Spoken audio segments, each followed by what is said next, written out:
सालों बाद उसकी कॉल आई मेरे पास। यही रात के करीब 1:30 बज रहे थे। मैं जगा हुआ था, इंस्टाग्राम पे फीड स्क्रॉल कर रहा था, मीम्स देख रहा था। अचानक एक अननोन नंबर से कॉल आई। मुझे समझ में नहीं आया कि इतनी रात को आखिर कौन हो सकता है।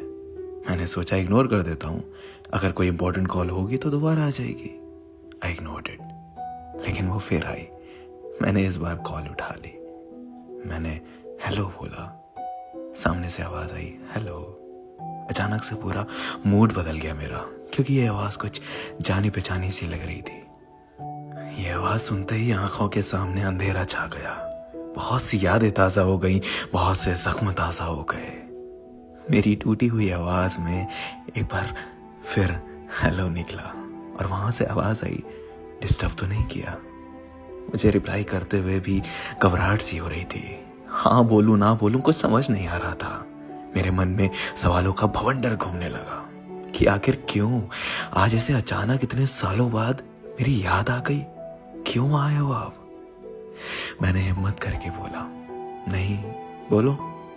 उसने पूछा कैसे हो? मैंने कहा ठीक हूं, तुम? मेरे इस सवाल के बाद उसका रोना छूट गया और कहा ठीक नहीं हूं।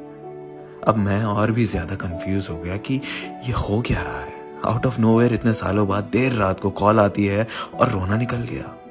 मैंने छुपाया, बात करी तो पता चला कि वो जिसके साथ थी उसने उसको किसी और के लिए छोड़ दिया। वो जैसे जैसे बता रही थी कि जिस तरह वो गिड़गिड़ाई उसके लिए, उसे रोकने के लिए, उसके प्यार के लिए, उसी तरह मैं भी गिड़गिड़ाया था एक दिन उसी के लिए, उसी के प्यार के लिए।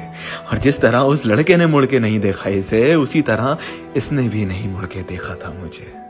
मेरी आंखों में आंसू थे और चेहरे पे मुस्कुराहट की। किसी के कर्मों की सजा उसे बखूबी मिली है, किसी के सच्चे प्यार को ठुकराने की सजा बड़ी शिद्दत से मिली है। वो रोते रोते मुझसे माफिया मांगने लगी। बहुत माफिया मांगी, बहुत मिन्नतें की कि मैं उसे माफ करके उसे अपना लूं, उसे अपनी जिंदगी में वापस बुला लूं। मैंने उसे कई साल प्यार किया था, कई साल लग गए मुझे उसके प्यार से उभरने में।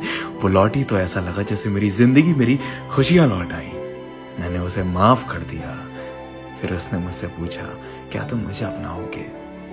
इस सवाल को सुनते ही मुझे वो सारे दिन, सारी यादें, सारे किस्से याद आ गए। हमारी पूरी रिलेशनशिप फ्लैश हो गई और मैंने आंखों में आंसू लिए जवाब दिया कभी नहीं। मैं तुम्हें तुम्हारे किए पे माफ जरूर कर सकता हूं, पर तुम्हारे जैसे इंसान को अपनाने की भूल कभी जिंदगी में नहीं कर सकता। वो जख्म जो तुमने दिए, वो आंसू जो तुम्हारी याद में हर रात दिन महीने सालों तक बहाए, वो कैसे भूल जाऊं? वो दर्द जो तुमने दिया है उसे कैसे भूल जाऊं? ये जो हुआ है ना तुम्हारे साथ, ये तुम्हारे कर्मों की सजा है और इसे तुम्हें भुगतना पड़ेगा, ना चाहकर भी। अगर तुम्हारी कोई मजबूरी होती तो मैं शायद एक बार को तुम्हें अपना लेता, मगर तुमने मुझे किसी और के लिए छोड़ा। You replaced me. How can I forget? I am sorry, लेकिन मैं तुम्हारे साथ अब और नहीं चल सकता। हो सके तो मुझे दोबारा कॉल मत करना। इतना कहते ही मैंने फोन रख दिया। ये पहली बार था जो मैंने उसको ना कहा था। मुझे रोना तो बहुत आया और मैं रोया भी, पर मैंने गलतियां दोहराने की भूल नहीं की। जिंदगी में एक वक्त ऐसा आता है जब आपको दिल नहीं दिमाग से काम लेना पड़ता है। दिल अक्सर बहका देता है, पर दिमाग सब जानता है, सही गलत सब कुछ जानता है। हम सारी जिंदगी दिल की सुनते रहते हैं और दिमाग को इग्नोर करते रहते हैं। कितना गलत करते हैं हम।